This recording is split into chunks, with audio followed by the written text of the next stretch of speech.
Reading with your kids. Hola, ni hao, konnichiwa, assalamu alaikum, shalom, mahaba, ciao, bonjour, namaste, jumbo, bienvenidos. Hey, my name is Jed Lee. This is Reading with Your Kids. We are coming to you from the beautiful, book-loving neighborhood of Reedville, the loveliest neighborhood in all of Boston. We are so very honored and so wicked happy that you're here with us, joining our mission to help families grow closer through reading. Every episode is filled with fun, thoughtful, and inspiring conversations with amazing guests who just happen to be writing books for kids of all ages. You can join our mission by telling all of your family and friends about the show and letting them know that they can hear us on the WREB AM/FM 24/7 radio network. And they can find us on the iHeartRadio app, on Spotify, Apple Podcasts, Good Pods, Podcast Addict, Audible, Amazon Music, YouTube. Wherever you find your favorite shows, you can find Reading with Your Kids. We have a wonderful show lined up for you today. First up, Matthew Burgess and Robin Rosenthal are here to celebrate their picture book, Serafina Makes Waves. Later in the show, we'll take a listen back to a conversation we had with Cedella Marley, talking about her book, Marley and the Family Band. This episode of Reading with Your Kids is brought to you by When Fred the Snake and Friends Learn the Chinese Zodiac and the Great Race, written by Dr. Peter Cotton. Hey, did you ever wonder why 2025 was called the Year of the Snake? Well, get ready, because Fred the Snake and Friends are about to take you on an unforgettable journey into the story of the Chinese Zodiac and the legendary Great Race. When Fred, Purdy, and Jack meet their new friends Connor and Ellie at school, they discover a story filled with adventure, teamwork, and a little bit of mischief. 12 animals race to reach the heavenly gate. The clever rat, the strong ox, the brave tiger, the soaring dragon, the determined snake, and all their friends racing for their place in history. Kids will love the excitement of the race, and families will love discovering the traditions, values, and celebrations of Chinese New Year together. From delicious feasts to dazzling dragons and lion dances, this story is a joyful celebration of culture, friendship, and learning. It's more than a story, it's a chance to explore the world and celebrate what makes us all unique. Discover When Fred the Snake and Friends Learn the Chinese Zodiac and the Great Race today. Because every great story we share with our kids brings us a little closer together. This episode of Reading with Your Kids is brought to you by Fart Boy and Reeky Dog, Dino Doom. Fantastic new graphic novel written by New York Times bestselling author Joan Holub, who's written over 200 amazing books for kids. It's school sleepover at the museum. What could go wrong? Well, how about this? A snack-fueled explosion of garbanzo beans and peanuts unleashes a stink so powerful it brings the dinosaurs back to life. Now, Fart Boy, Reeky Dog, and their friends are in the middle of a dino-sized disaster. They have to solve tricky riddles, find missing bones, and stop the stinkiest villain of all, Professor Gravy Pants. Because if they don't, the dinosaurs could take over. Or worse, they could become Dino Dinner. This action-packed graphic novel is bursting with friendships, adventure, and enough laughs to shake the museum walls. If your kids love superheroes, if they love dinosaurs, and if they love to laugh until they can't breathe, then Fart Boy and Reeky Dog Dino Doom is the book for you. Because sometimes the power to save the world comes from the unlikeliest place. Grab your copy today and get ready for a reading adventure that's truly dynamite. My friends, we are in for a treat. First, joining us from Berlin in the nation of Germany, our guest is the author of Serafina Makes Waves. Please welcome to the show, Matthew Burgess. Matthew, how are you? I'm great. Thank you. Happy to be here. Thanks, Jed. I'm happy that you're here, and I'm happy that you've only gotten scrapes when you dumped your Vespa. Also joining us from New York City, she is the illustrator of Serafina Makes Waves. Please welcome to the show, Robin Rosenthal. Robin, how are you? Hi, I'm good. Thanks for having us today. Glad to have you on. Matthew, why don't we start with you? Can you tell us who Serafina is and why is she making waves? Serafina is a very funny, very sassy cat whose parents sign her up for swimming lessons, but the problem is that she loathes, detests, abhors water. So this is the kind of premise of the book, or the predicament that we meet in the opening pages. So we have a water-phobic cat, a cat who hates water, and her parents, with a holiday on the horizon, sign her up for swimming lessons. So she is looking for ways to get out of it. Robin, I love the illustration of Serafina with the big water goggles, and she has her bathing suit on, and we see her holding is that a stuffy or an actual friend? That's a stuffy. That stuffy is named Noodles. And, the fun part of the writing, illustrating, combination is Matthew just writes, there's a stuffy named Noodles, and I get to decide whether, what that stuffy is, whether Noodles is a little rabbit like she is in the book, or Noodles is, a stuffed piece of pasta or whatever.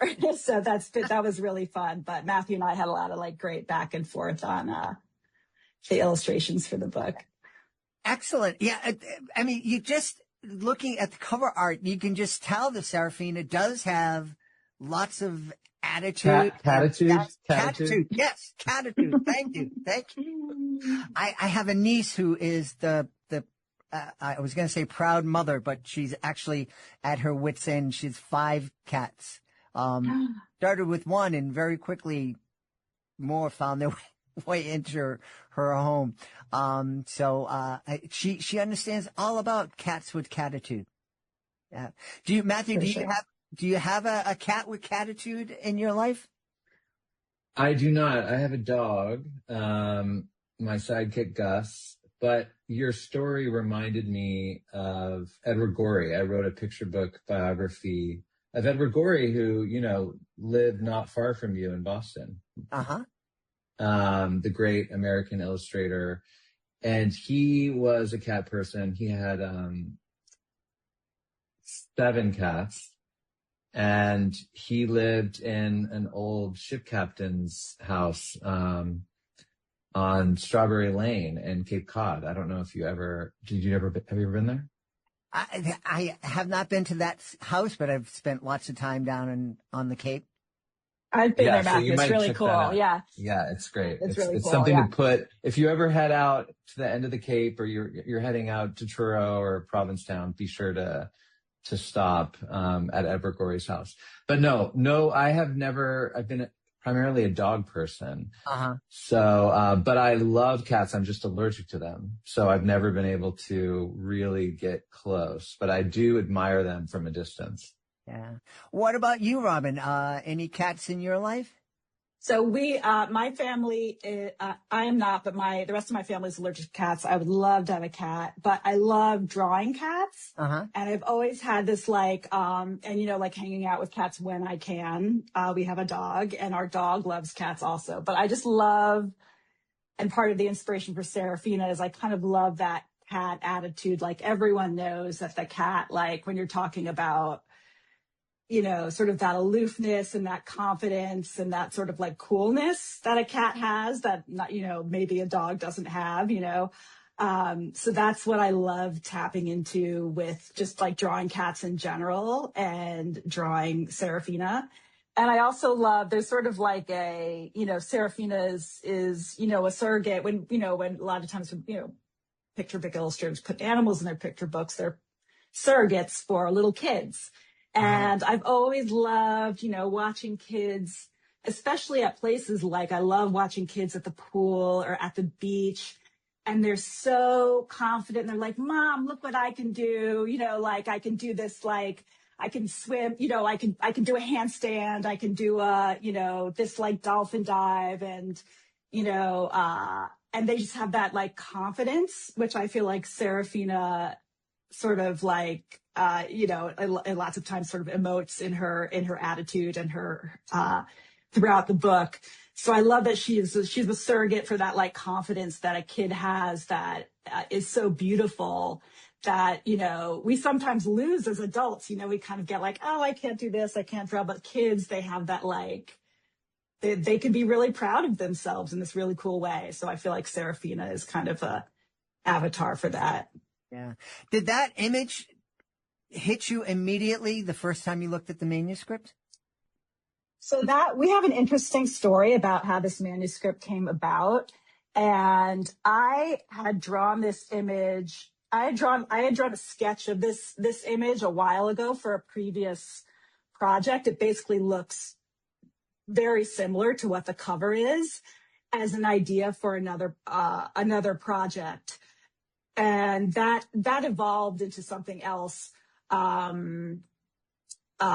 This was something for SCBWI, and it evolved into something else, but it sort of created this character. So the Serafina character kind of existed a little bit before she even had a story or a name. It was just this cool cat that I liked to draw, and I love drawing things at the beach. So I had no story for her. I just had this cat that I liked to draw. I liked her attitude. And Matthew and I are in a critique group together, a children's book critique group, with another author illustrator, Kara Kramer.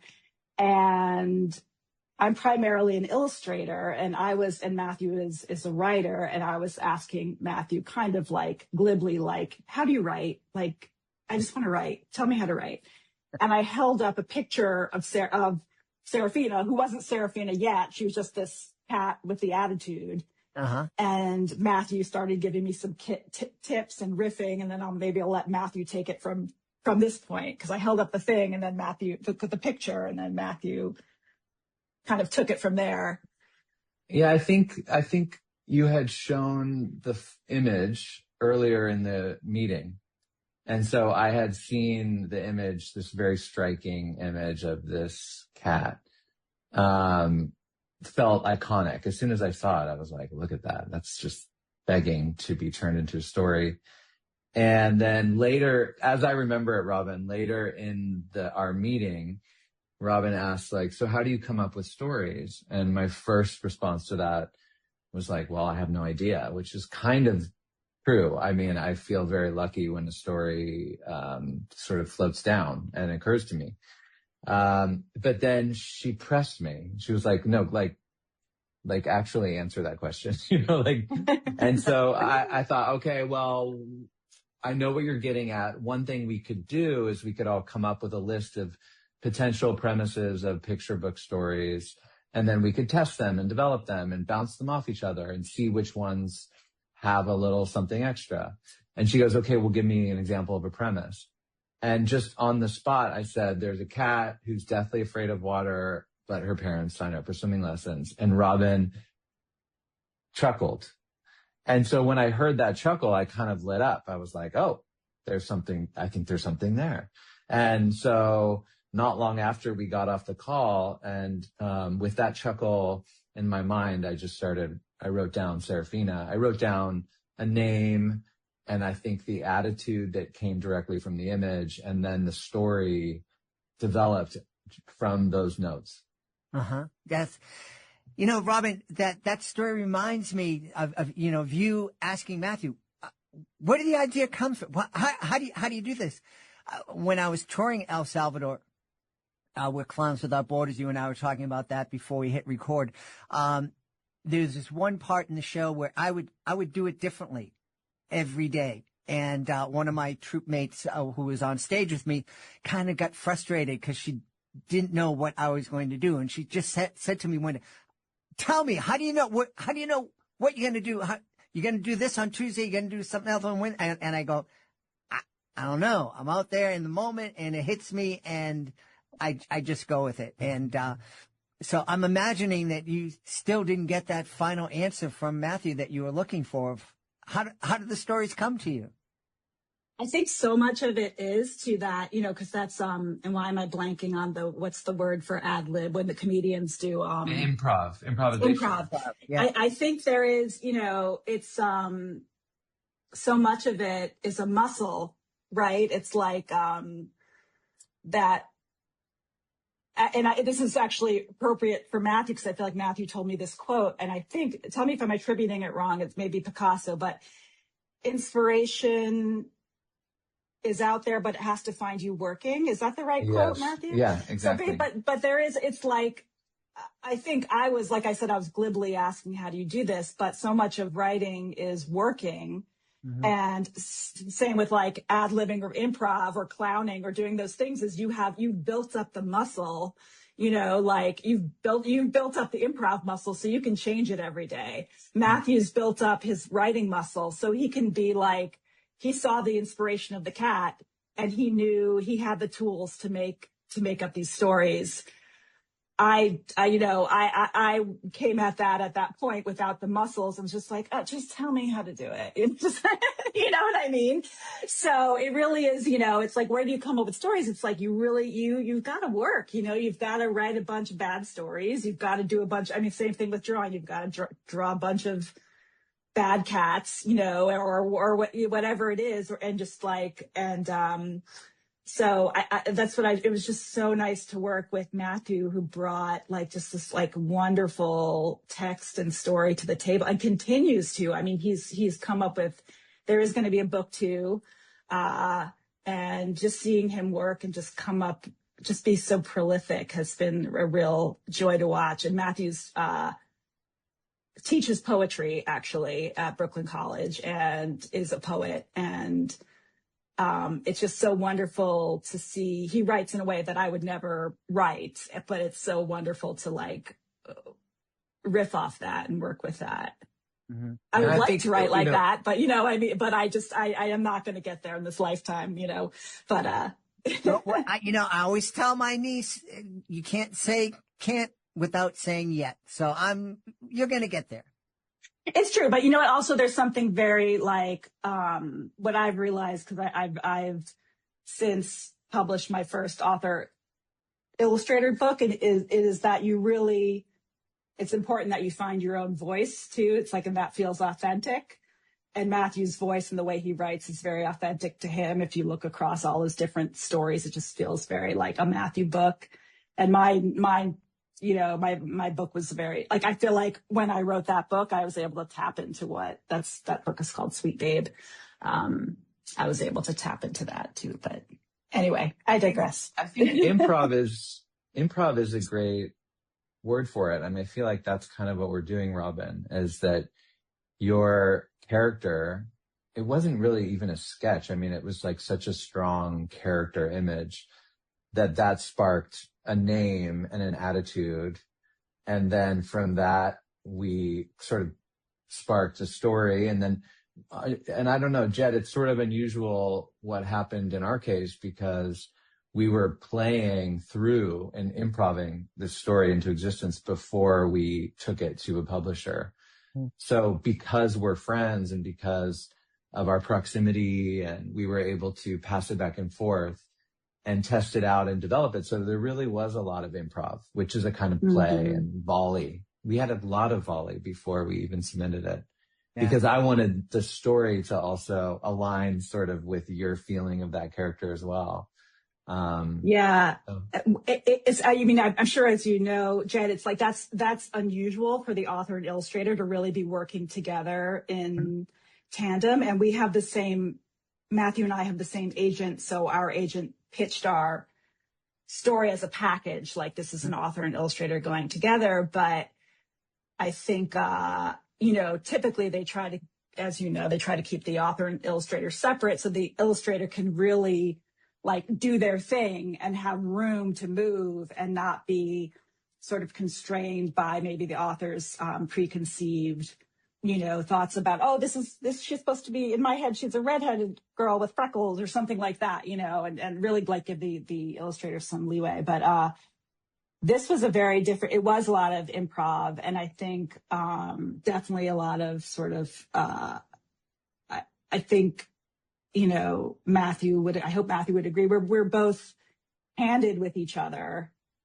and open with each other about the ideas. So it wasn't where it could be, you know, you could see in one scenario that there would be tension or difficulty, or like, you know, it's like if we had a disagreement, we would sort of like, oh, like you're thinking that way for a reason, you know, this is bothering you for a reason. Let's explore it. You know, so I think we developed a good working relationship even before we sold the book, which was nice. Yeah. Yeah. Matthew, I'm very familiar with, and I was very surprised when I learned that traditionally published books, there's a firewall typically between the artist and the author, and very little communication, to the point where it's happened at least 3 times here on the podcast where the author, the very first time the illustrator and author met was on Reading with Your Kids. And Wow. that just kind of blew me away. Did you enjoy this process of having, you know, instead of having the story first followed by the illustrations, how did this feel when the story kind of started, because you had seen this animal with such catitude? Well, I think I'm more accustomed to this way of working, but it's unusual. But this has been a way that I've really liked to work, is in close relationship and in tandem with the visual artist. So it wasn't that it was entirely a new experience for me, but I think the way in which this one is different is that the image sparked it. You know, that the character was the originating spark. So in a way, Robin was already at work on something, and then I got to jump in. And I love that. I mean, I find that the collaborative part of picture book making is one of the greatest pleasures. So I have had the experience where they traditionally keep things really separate, and I understand the reason for that.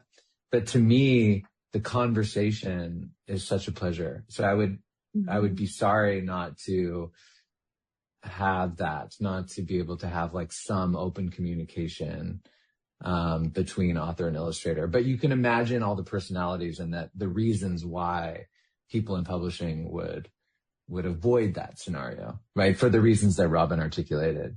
But when it works, it's so much better, because then you get to build it together. Yeah.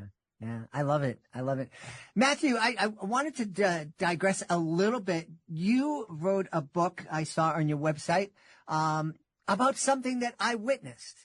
Or you wrote a book about somebody who created something that I witnessed. I went to high school. I was in high school back in 1971 when Coretta Kent was creating her iconic rainbow wave splash on the gas tanks here in Boston. Yes. I went to Boston College High School, which was right across the bay from the tanks. And so we watched her create that iconic image. And you wrote a book, Make Meatballs and Sing, about Coretta. And I thought that was so neat. What insights did you get about her? Well, it's funny. We kind of invoked this book a moment ago when Robin mentioned Kara Kramer, because our other very close friend is the illustrator of Make Meatballs Sing. Oh. And so we also had a close relationship, friendship and collaboration in the making of that book. And, you know, right here in front of my desk, I'm looking at a picture of Coretta Kent, with the caption, "The most important thing is to play." And Coretta, when I discovered Coretta, I think part of what drew me to her was both her artwork, which I love her artwork, and also her work as a teacher. So she was an inspired and inspiring teacher of art, as well as making these images that I just think are so wonderful. So because I'm also a teacher, I didn't tell you that, Jed, but I've been teaching for 25 years. And in addition to being a professor at Brooklyn College, I also have taught kids in New York City public schools. I'm like the visiting poet. I did that work for a really long time. So I think, as both artist and teacher, Karita has been a kind of hero for me. And her ability to unlock other people's creativity and to invite people into a space where they feel so much creative inspiration and permission and freedom, and they discover their own creative spark. So to me, that was, one of many reasons why I became so interested in her as a person. Yeah. I was gifted, the very first piece of art that I was ever gifted was a signed print from Karita. I had, starting my career as a clown, I did a year of free shows in the Boston Public Schools, and it was free because I didn't know what I was doing, and they were nice enough to allow me to experiment, and it was wonderful. And at the end of the years, the agency that I was working with gifted me this beautiful print, and it hung in my very humble abodes for many, many years. And so where is it now? Unfortunately, in a move, it got damaged, and I didn't know how to take care of it. So, do you remember which image it was by chance? I don't. I mean, I can kind of see it in my mind, but it's been a long time. But it was a very cherished part of my life for a long, long time. And she stuck with you, and that's powerful. That's nice that you have that, as a, just that memory is a part of your life too. And that you were a custodian of that artwork for, a period of time. Yeah. Which is nice. Yeah. Well, talk about that, Robin, please, a little bit. You're creating images that kids are going to keep in their mind. Matthew's creating words. What are you aware of that? Are you aware that you're creating something that is going to has the potential to touch kids in such a powerful way for a long time? I mean, yeah, I'm aware of that, and I hope that I hope I can create something that stays with them for a long time. And I try to constantly remind myself that what I'm doing is for kids to laugh, kids to relate, kids to have fun, kids to, something that's going to help kids learn to read because they're enjoying looking at my books, and one of the biggest pleasures is when a kid or a parent will come up to me and say, "We love your book. We have so much fun reading it together. We read, like I gave this to my grandmother," like things like, just all these things, which I really love when those books and images really touch people. And I have books that I think of when I think back on from my childhood where I think because I'm a visual person, I don't necessarily think of the story. I think of an image, like this beautiful image from this book that I took out of the library,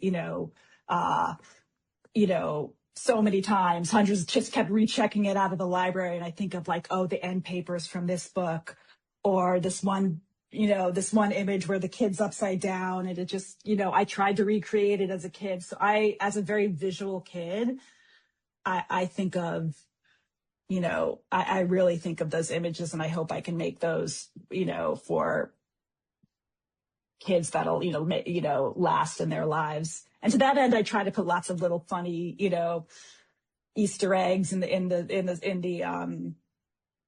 pictures and things that, a kid might not see until the second, or a parent might not see till the second or third reading, to, bring some joy. Yeah. Yeah. I love that. And Matthew, what about you? Are you conscious, aware that, hey, this thing that I'm creating here, this thing that I'm improvising has the potential to really make a difference in a kid's life? Absolutely. I mean, I think that's the dream, like Robin said, is to reflecting on the books that made such a strong impression on me as a kid. And thinking about especially those books that you held on to or that made the cut, when your family was starting to winnow down the library. The dream, of course, is to create books that people hold on to because of the impact they had or, the emotional connection they felt or the beauty of the book, the beauty of the language, the beauty of the book itself, the beauty of the illustrations, that they're kind of irresistible or hard to let go of, So I think that's the biggest wish, is to, and one of the things I think too is that is a way to balance the idea of making a book that everyone loves. There's the dream of making a book that's universally embraced. And that is also a great goal. But I like the idea of making books that are going to reach particular children, and that, we can never even be aware of children out there that connect with a given book of yours. And for them, that's their special book. That's a great feeling and a great goal, I think. Well, we should tell everybody where they can go to find out more about Serafina Makes Waves and find out more about both of your work. Matthew, why don't we start with you? Well, when does this drop, Jed? The podcast? Yeah. Sometime in mid-April. Okay, great. Because Robin and I are going to have several events coming up in the coming months. So you could go to either one of our websites and find the Serafina Makes Waves page and find out about events that we have, especially down in the New York area, in May and June. Right, Robin? Yeah, actually, I don't have the dates on my website. I have them on my Instagram page, which is at, I guess you don't need to say the at, I'm old. You say it's Robin Rosenthal, all one word. And there is, that's the places where we'll be doing some readings, in what we call the tri-state area. I'm sure there are others, but, New York, New Jersey, area. And, we also have a giveaway. You can order Serafina anywhere you order your books. We'd love for you to order it from an independent bookstore if you can. And speaking of independent bookstores, there's a bookstore called Lofty Pigeon in Brooklyn that is doing and let me just check. Pretty sure it's at loftypigeonbookstore.com. But if you order from them, it's loftypigeonbooks.com. And if you order from them between now and June, I believe 16th, it'll say on their website, you get a free pack of stickers and 3 Serafina buttons, and they're really cute. So you get some extra swag if you order from loftypigeonbooks.com. LoftyPigeonBooks.com. I love that. Love that title. And Matthew, what's your website? What's your Instagram handle? Where can folks find you? So my website is MatthewJohnBurgess.com. There's that John in the middle. But I'm sure if you Google it, you can find it. And on Instagram, Matthew Burgess J. We've had a great time speaking to the author and illustrator of Serafina Makes Waves, this great new picture book with lots and lots of catitude from our guests, Robin Rosenthal and Matthew Burgess. Hey, my friends, thanks so much for being on Reading with Your Kids. Thank you. Thank you. Before we invite our guests into the studio, I would love to invite you to visit a very special website. It's clownswithoutborders.org. Clownswithoutborders.org. This is a group that I absolutely adore. I am part of Clowns Without Borders, and I had the honor of being part of the 2023 tour of El Salvador. I had so much fun joining with artists from all over the world to bring a smile to people who really needed it and really appreciated it too. And we would love for you to join us as a monthly Joy Maker. The Joy Makers, they're a family of people just like you who love to laugh and make other people feel good. So please take a moment and visit clownswithoutborders.org and consider joining me as a joy maker.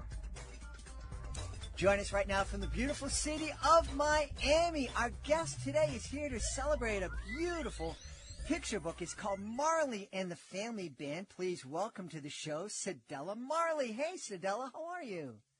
I'm good. How you doing? I'm wonderful. Thank you so much for being here. Thank you for having me. So tell us about Marley and the Family Band, please.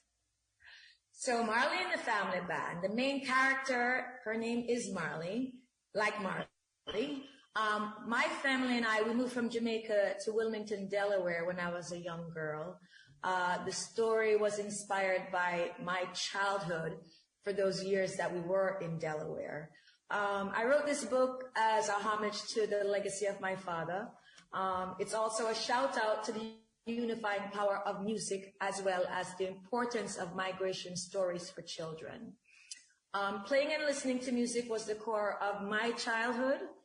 And through my children's book, I hope to share a small part in families building their own precious moments together. So that's what Marley and the Family Band is all about. Yeah, and if you're listening and you haven't figured it out yet, Cedella's dad is Bob Marley, the reggae superstar. Yes, he is. Yeah. I have to tell you, I was first introduced to your dad's music when I was in high school back in the 70s. I didn't have a chance to hear him perform live, but I've certainly experienced your brother live, and we had a really vibrant reggae scene here in Boston during the 80s when I was single, and it was so much fun. And the thing I loved about your dad's music and about reggae at that time is that there's some real meaning behind it, and it's really hopeful. Yes. Yeah. Yes, it's music with reason, you know, Mm-hmm. if people can understand that. Yeah. Yeah. So what was that like? First, what was it like coming from Jamaica to the United States? It was pretty cool. I think, coming from Jamaica, I was kind of shell shocked, that there was a winter, because we don't have those winters in Jamaica. So to be able to play in the snow was something new to me. And then we just thought the snow was like a snow cone, so we would eat it, and my grandmother would get very upset at us for eating the snow that was on the ground. But it was also bittersweet, you know, because I faced a lot of, I would want to say, I didn't have such a good time, you know, going to school there, you know, being Jamaican. I didn't have an American accent. And sometimes it was hard for the children to understand what I was saying, although I could understand clearly what they were saying. But at the end of the day, I just really enjoyed, you know, going to the park. We actually lived right across from the park, in Delaware. So it was fun. It was fun. Yeah. After we got over the whole snow situation. Well, I can kind of relate to that. I grew up in Boston, but I have a cousin who grew up in Puerto Rico, and she came over to visit us when she was 10 or 11 years old, and she was so excited to go out and play in the snow, and she loved it until she rolled around in it for about 20 minutes and then discovered that it was wet, and then she was all wet and cold. Yeah. It's not a good feeling. It's not a good feeling. Talk, please, a little bit about that, you know, the kind of loneliness that you must have experienced, you know, being here and lots of kids not being able to understand you and you being different and standing out. Well, I mean, I wasn't lonely because I actually had my brothers and my sister with me. And I think it even brought us closer because, you know, we had moved to a new country. And we already saw the differences. And we just kind of really talked to each other about how we're going to face it and how we're going to go and not let the negative vibes that we were getting become, you know, too much for us. So we would just, like, end of the day, sit down, write some music, you know, sing some tunes, and wait for Daddy to come home from his welding job, and then we would just share with them. Yeah, so I mean, it was good. It was good. I can't say I would not have wanted to do that move, because I think, every experience makes you into who you are today. Mm-hmm. So I'm grateful for having those experiences. Yeah. That's a really, I think, a healthy attitude to kind of look back and say, well, yep, there definitely hit some bumps in the road, and maybe if I was back there, I might make different choices with the knowledge I have today, but I'm kind of glad I went through it because I kind of dig where I'm at right now. Exactly. Yeah. The idea of being able to go home with your siblings and say, we're not going to let all these negative vibes get us down. Where did you get the strength or the knowledge or the wisdom to kind of take that attitude? Because lots of other kids aren't able to take that attitude. How can we share with our kids that kind of like, you don't have to let these negative vibes get you down? Yeah, well, our parents always reassured us that, we were going to be okay. So it wasn't like we thought it was never going to be okay. We just always were reassured, by our parents that we were going to be okay. And, what was really cool though? Because the Jamaican curriculum is way more advanced than the American curriculum. So when I went to that school, and I think I was probably like 8, I was in an advanced class. So I think the others were like 9 and 10. So I was like the 8-year-old in the class with the 9 and the 10-year-olds. And I felt really good about that. I felt good coming from Jamaica that our teachers taught us, a lot more than the American teachers were teaching. And that always kind of stuck with me, because it's true, even up to now, the Jamaican curriculum is way more advanced than the American curriculum is. So maybe that's something we need to look into. You know what I mean? I absolutely think that's something that we should look into. And I think it's something that's not only should we look into it so we can improve the curriculum that the kids are experiencing here in the States, but also I think a lot of times because America is so influential in the world, we kind of think, we're above everybody else. And it's important for us to understand that, no, not necessarily in everything. Yeah, not in everything. Yeah. Not in everything. But you know what? We love what we're advanced in, and we love what you're advanced in. And I think if we can just mesh it all together, we can make the world a really beautiful place. Yeah. I'm curious, what was it like growing up with Bob Marley, this man who's putting out so much beautiful music into the world?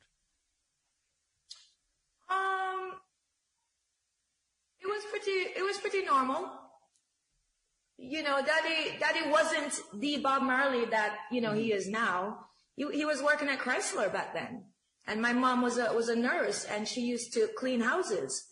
So it was just, you would go to school, they would come home at 5:00, and we would have dinner. Then, before bed, we might have some tea and crackers, and we'll go to bed. And the next morning we got up and we did the same thing over and over again. It was pretty normal. Daddy was not the icon that he is today back then. So, I mean, big up to Chrysler for giving him a job. You've written a number of children's books. It must be something that you find great joy in.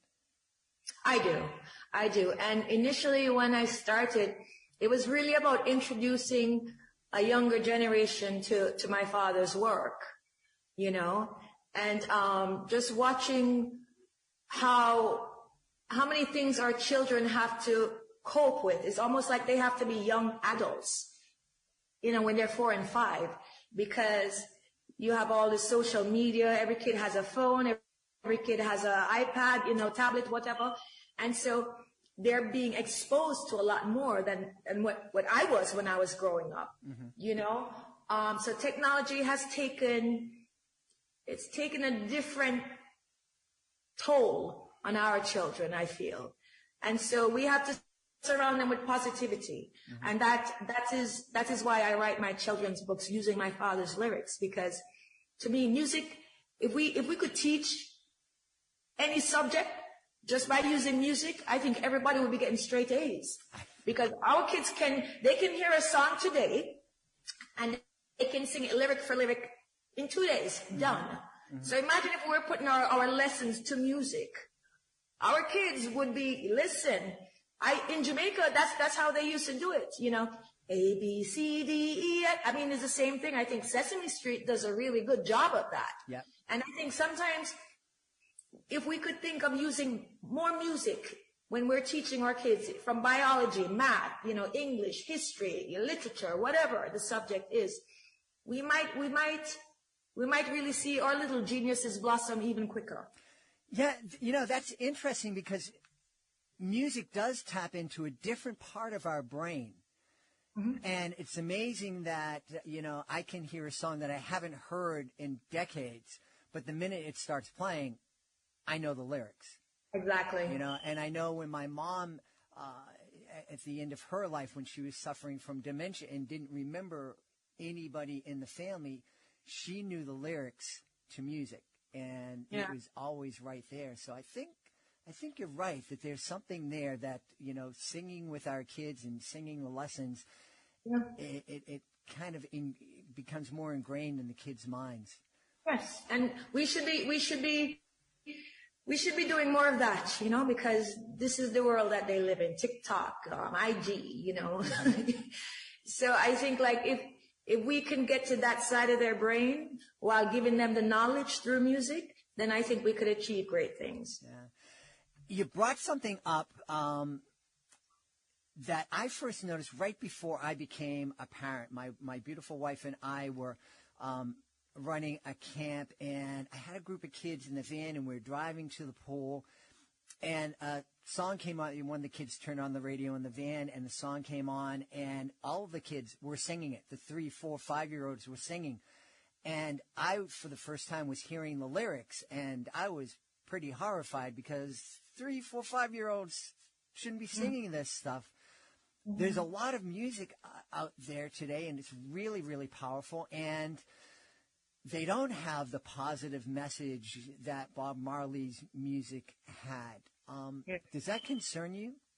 It does, and that's why I write these books, you know, because it's just tragic for me, even as a parent, when you kind of see young kids too young to be going through depression and anxiety and antisocial behavior. And then, of course, we put a label on everything. Okay, they're ADD, they're OCD, they're this, they're that.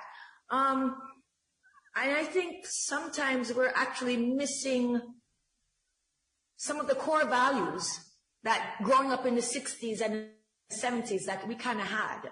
You know, we had our rebellious streak, but it was rebellion with a purpose. You know, it wasn't just to rebel to be cool. You know, it was that we had a purpose and we were standing for something. I've seen a dynamic shift now in what's happening in the world. You know, you have Black Lives Matter. You have all of these different things that are popping up now, which are great. Sometimes I think we just have to get back to our own core values. And, you know, if we start from there, we're just teaching our kids how to accept other people, no matter race, gender, whatever. You know, people are people. My auntie always used to say to me, if I cut you, if I bleed red and you bleed red, that means that we're good. You know, we're the same. If I bleed a different color, then you know I'm something else. And I would say you're an alien. And so those are the lessons that even my auntie would teach me, you know, being 6 and 7. It was just how to accept people for who they are. And you do sometimes take them at face value. You know, if a kid sees another kid and they're nice to them, then we just believe, oh, they're nice. Right. If somebody's nasty, then they're not nice. Right. It's simple. Sometimes it's simple.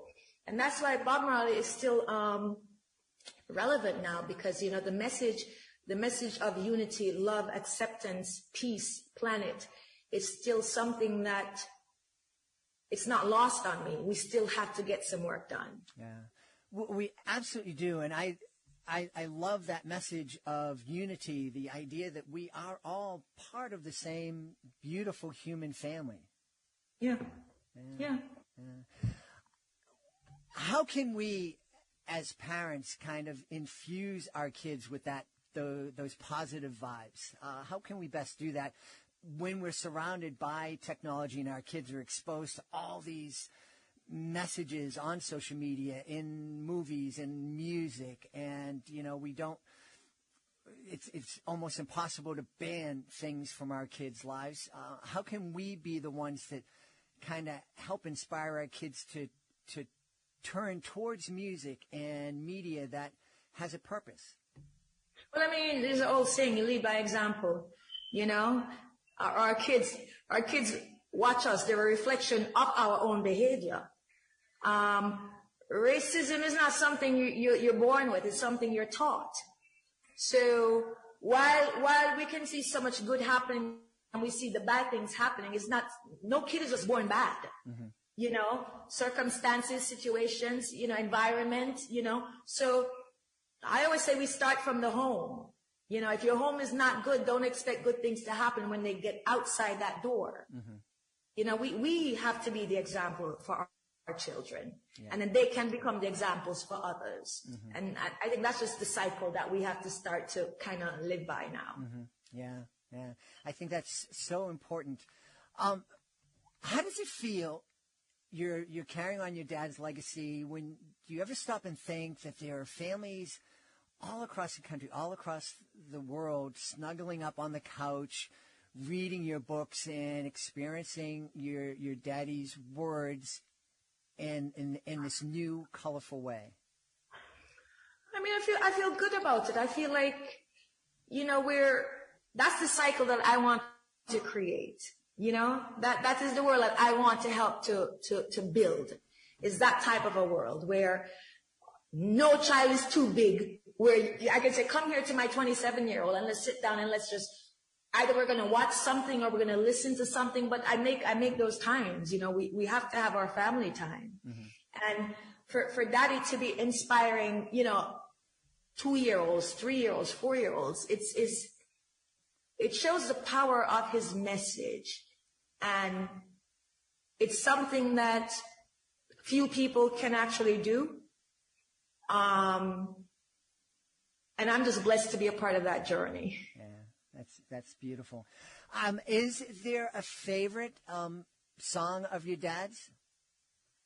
Oh, so there's a song called Nice Time, right? That's my nickname. That was my nickname at birth. And so my dad wrote that song for me. So that is my favorite song. Awesome. Well, I mean, call me selfish, but whatever. No, that's beautiful. I love that. Tell me what's next for Cedella Marley. Are there other songs that you're going to be bringing to the pages? I will be. I won't say what they are, but I will be. I want to surprise some people because I'm kind of going up a little bit in the age bracket as far as, who my audience, who I want to reach. So that's my plan. That's my focus for the next book. But the most exciting thing, I don't know if your listeners watch football or you Americans call it soccer, mm-hmm. but the Women's World Cup qualifiers, it's happening. So, everybody cheer for their country, cheer for their team. And let's support women's football. So that's what's next for me. All right. Yes. Hey, Cedella, where can people go to find out more about Marley and the Family Band and find out more about all the things coming from you? I think everywhere, Amazon, I have my socials, Facebook, Instagram. I just joined TikTok, actually. So don't ask me why, but I did. Yeah. So, if you just put my name in, you'll see me. All right. Well, you have to let me know how TikTok works out for you because my niece tells me I have to get on, and I don't know what I'm going to do. So, if you come, I think we just have to make up like a dance, and make it really cool, and then then everybody else will try and do our dance moves. I don't know. If I can figure out how to dance cool, I'll let you know. That will be a miracle. Maybe you can have the lights dancing off my bald head. That might look cool. Well, we've had a great time speaking to the author of Marley and the Family Band, a great new picture book from our friend, our guest, Cedella Marley. Hey, Cedella, thank you so much for being with us today. Thank you so much. Till next time. We hope you've enjoyed this episode of Reading with Your Kids and will join us for the next exciting episode of the show. If this episode made you smile or gave you something to think about, please consider sharing a link to the show with someone you love. Leave a 5-star review and, of course, subscribe to the show wherever you find your favorite shows. I want to thank the folks who made today's show so wonderful, starting with our guests, Matthew Burgess and Robin Rosenthal. Please be sure to check out Serafina Makes Waves. We also want to thank Cedella Marley. Please be sure to check out Marley and the Family Band. I want to thank my team, Chris Doherty, Jackson Saltalera. I want to thank my beautiful wife for all the support she gives me. Most of all, we all want to thank you. Thank you so much for taking the time to join us today. And as always, thank you so very much for taking the time to make the world a better place. And you do that every single time you read with your kids. I'll be looking for you in the next episode of Reading with Your Kids.